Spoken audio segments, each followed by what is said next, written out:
હે અવાજ તો ભોળા દાદાનો હોય એવું જ લાગે હું જલ્દી દોડો હે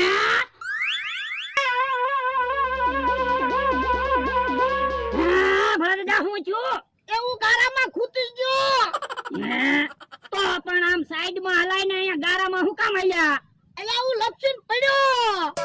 હે તો પણ તમને ખબર છે કે આપણે દર વર્ષે નળમાં ગારો થાય તો અહીંયા હું કામ હાલો અમથાની વાડીએથી ન વયાવાય પણ લ્યા હું એકલો હતો આમ તારે માથાકૂટ થઈ હોય તો જો બોલો તમે તો ઉપાધિ જ લાવતા હોય હવે વાતો નથી કરવી મને અહીંથી બહાર કાઢ જો હારું ઓ બાપા